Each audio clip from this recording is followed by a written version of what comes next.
Imagine being only 6 years old, still clutching dolls or wooden toys, when suddenly you are told that your entire life no longer belongs to you. That tomorrow, you will be sent to a foreign land, to marry a man you have never met, in a palace you have never seen, for reasons you cannot even begin to understand. This was the fate of countless royal children throughout history.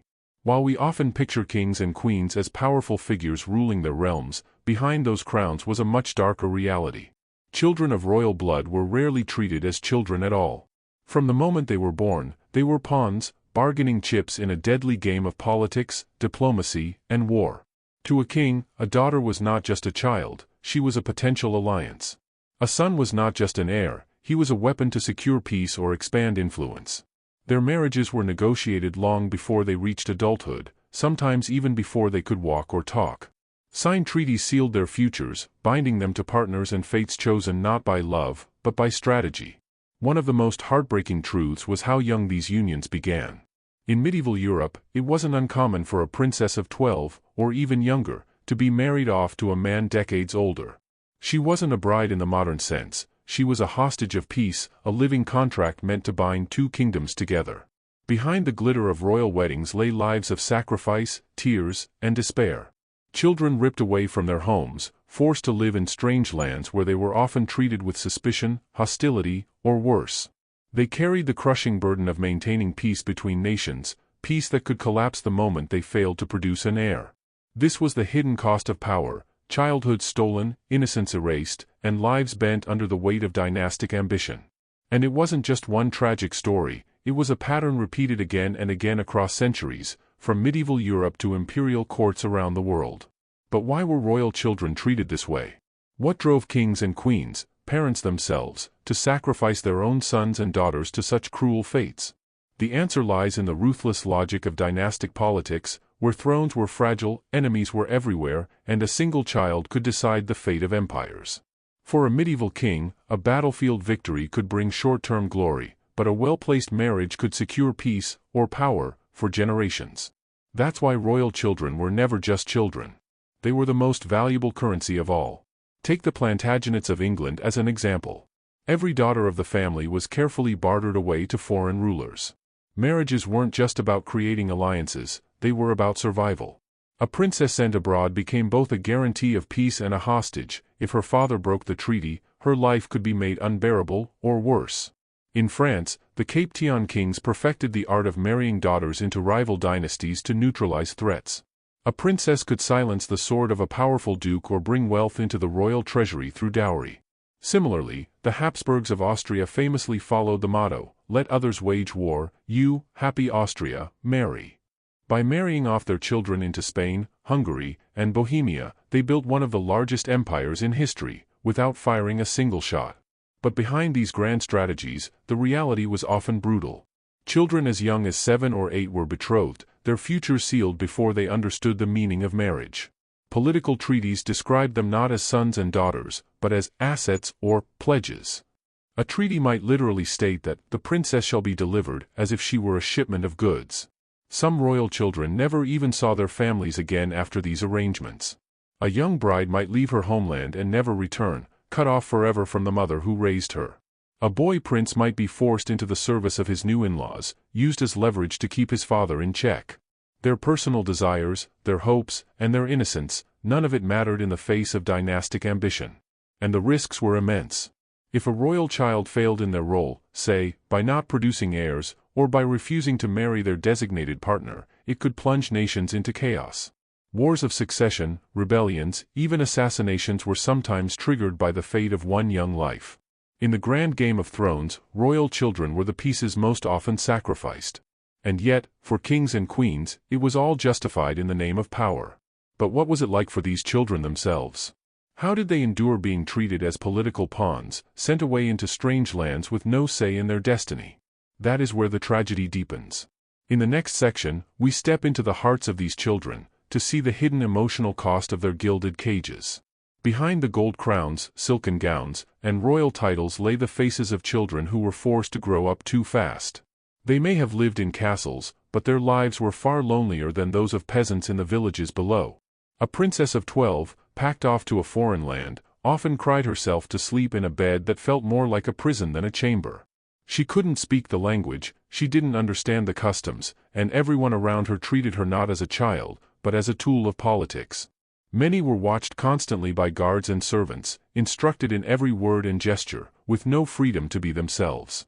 For young princes, the situation was just as harsh. Imagine being a boy of 10, sent to live in the court of a rival king as part of a treaty. You weren't a guest, you were collateral. Any mistake your father made back home could be punished through you.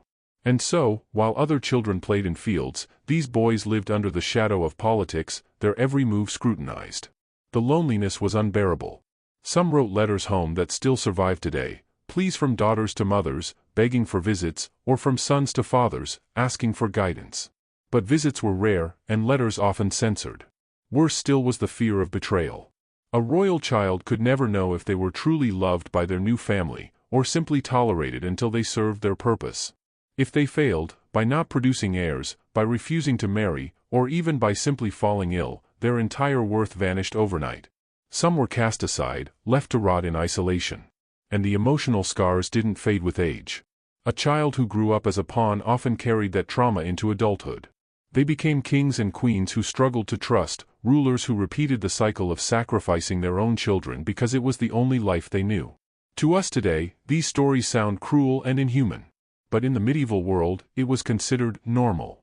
Power mattered more than love, and alliances mattered more than happiness. Childhood was not a gift, it was a cost to be paid. But among these stories of sorrow, some stand out as especially tragic. Royal children whose fates were not just lonely, but deadly. Children sold into marriages that ended in abuse, neglect, or even death.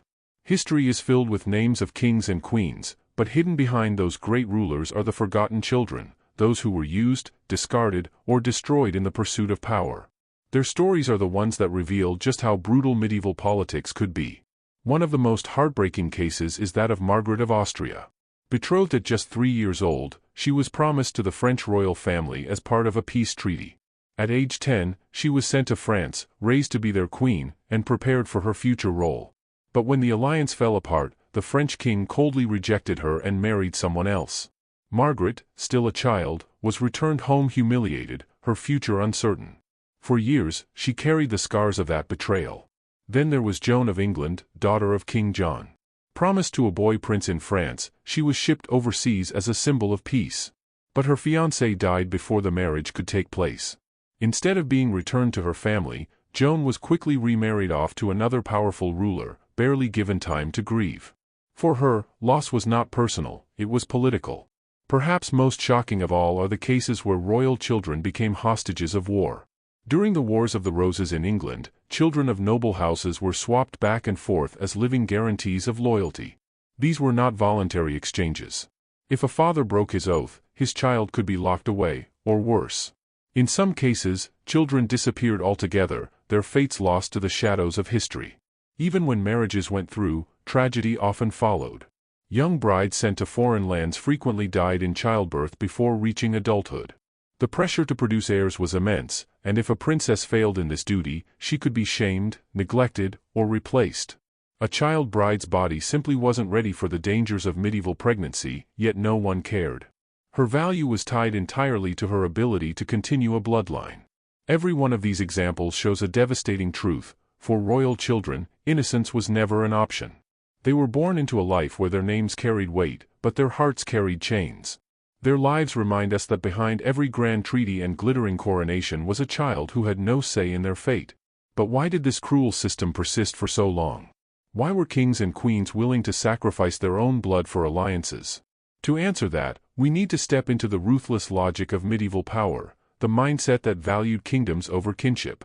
And that's where our story goes next. To modernize, the idea of selling your child into marriage or handing them over as a hostage seems monstrous. But in the brutal chessboard of medieval politics, this was not cruelty, it was strategy. For kings and queens, children were more than family. They were living contracts, the only form of insurance in a world without trust. A marriage between two royal houses wasn't about love, it was about land, armies, and survival. By tying bloodlines together, rulers could secure allies who might otherwise become enemies. Imagine a medieval king faced with threats on all sides. His enemies plot against him, his borders are vulnerable, and his throne is shaky. In such times, giving away a daughter in marriage to a rival king wasn't betrayal, it was protection. That daughter became a shield, ensuring that two kingdoms were now bound together. For rulers, this was a small price to pay compared to losing a war. Similarly, sending a son as a hostage was seen as a necessary guarantee of loyalty. A noble might swear allegiance, but words could be broken. A child in the enemy's custody, however, was a bond that couldn't be ignored. If rebellion was attempted, the child's life hung in the balance. This was the grim currency of trust.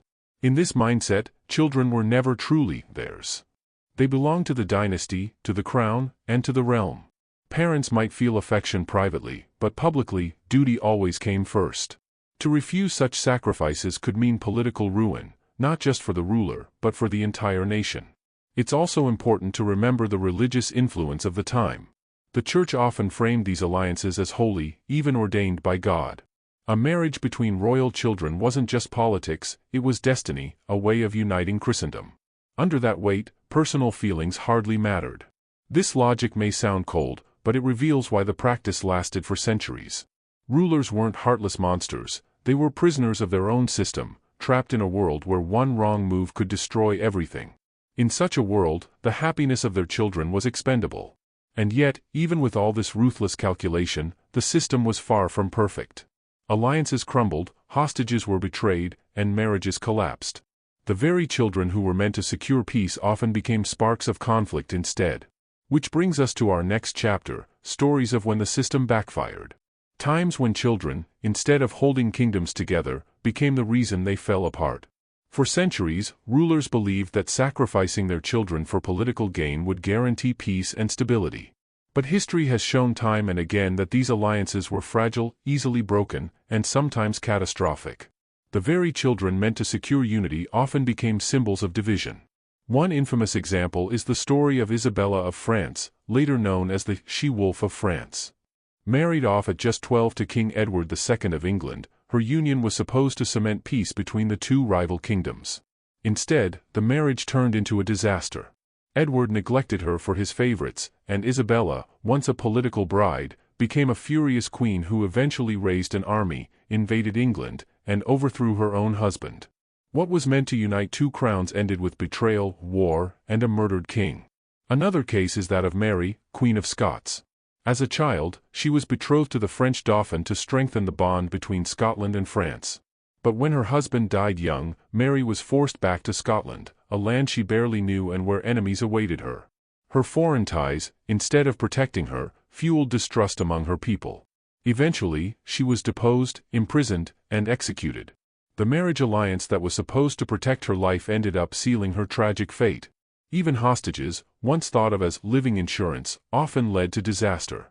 Take the case of the princes in the Tower, Edward V and his younger brother Richard, sons of King Edward IV. After their father's death, they were meant to symbolize the future stability of England. Instead, they vanished inside the Tower of London, likely murdered so that another claimant could seize the throne. Their disappearance sparked outrage and suspicion, destabilizing the kingdom even more. There were also countless smaller tragedies, princesses who died in childbirth while still in their teens, young boys forced to abandon their homeland forever, and children who became pawns in treaties that collapsed within a few years. Each time, the pain of the child was disregarded, but the political fallout was immense. The irony of this system was clear: rulers sacrificed their children believing it would protect their power, but more often than not, it created resentment, rebellion, and instability. The very lives traded for peace became the seeds of future wars. This cycle of sacrifice and suffering makes us wonder, was it worth it? Did the crowns and kingdoms truly gain anything from using their own blood as bargaining chips? To answer that, we must look beyond the politics and into the emotional toll. Because behind the treaties and titles were real children, fearful, lonely, and heartbroken, whose voices were never heard. And that emotional weight is exactly what we'll uncover next. Behind the glitter of crowns and the grandeur of castles, there were frightened children, boys and girls who never knew freedom, who never had a say in their own futures. While their portraits show them draped in velvet and jewels, the truth was much darker. Their lives were never their own. Imagine being a 10-year-old princess, told that tomorrow you must leave your home forever to marry a man 3 times your age, in a country where no one speaks your language. The people you love, your parents, your siblings, you might never see again. That journey wasn't a wedding celebration. It was exile disguised as duty. For royal sons sent as hostages, the emotional burden was just as crushing. They lived every day knowing they were expendable. If their father rebelled, if their kingdom broke its promise, their own lives would be the first to pay the price. Every smile they gave, every word they spoke, was under watchful eyes. Even as children, they carried the weight of life and death. The emotional scars ran deep. Many child brides entered marriages where they were abused, neglected, or forced to grow up far too quickly. Some turned bitter and vengeful, using the power they eventually gained to unleash fury on the very kingdoms that had traded them away. Others sank into despair, remembered in chronicles only for their sorrow and early deaths. And what about their parents? Kings and queens may have justified their decisions as political necessity, but behind closed doors, many must have wept. A mother watching her daughter ride away, knowing she might never hold her again. A father sending his son as a hostage, praying that the boy would survive in foreign hands. They may have been rulers, but they were also human, and humans feel pain. The church, the nobility, the people, all celebrated these unions as victories. But in the private chambers of palaces, there was silence, grief, and broken hearts. Children, who should have been cherished for their innocence, became tools of statecraft. Their laughter was silenced by duty, their childhood stolen by crowns too heavy for their small heads. This hidden cost, the shattered lives, the unspoken tears, was rarely recorded in chronicles. History remembers the treaties and the wars, but rarely the lonely princess crying in a strange land, or the young prince trembling in a tower cell. Yet those invisible wounds are as much a part of history as any battlefield. And perhaps the most tragic irony is this: the same rulers who sacrificed their children for power never found true security. Their dynasties still fell, their kingdoms still crumbled. All that pain, all that suffering, and yet nothing lasted forever. This brings us to the final part of our journey, a reflection on the legacy of this cruel system, and what it teaches us today about the cost of power. History often celebrates kings and queens for their victories, their conquests, and their alliances. But when we look closer, beneath the gold crowns and silk robes, we see a trail of broken childhoods, silenced voices, and lives cut short. Royal children, who should have lived free of responsibility, were turned into bargaining chips for power they never asked for. The legacy of this system is a haunting reminder of how far rulers would go to protect their thrones. They sacrificed not just soldiers on the battlefield, but their own sons and daughters, believing that a child's suffering was a fair price for political gain. Yet time proved them wrong. The alliances shattered, dynasties fell, and kingdoms still burned in war. What endured, however, were the human stories: the 12-year-old princess crying on her wedding night, the young prince executed as a hostage, the boy kings poisoned before they could grow into men. These tragedies whisper a timeless truth, that power built on the suffering of the innocent can never truly last. And even today, while kingdoms and crowns may belong to the past, the lesson remains alive. We may not trade children for treaties anymore, but around the world, we still see leaders willing to sacrifice the young, whether in wars, poverty, or politics, for their own survival. The faces may have changed, but the cruelty of power has not. Perhaps the most chilling question is this: how will future generations judge us? Just as we look back in horror at medieval rulers who treated children like pawns, will history one day condemn us for the sacrifices we allow today? The story of royal children sold as pawns is not just medieval history, it's a mirror. A mirror that forces us to confront how easily innocence is lost when power becomes more important than humanity. And that, above all, is the hidden cost of power.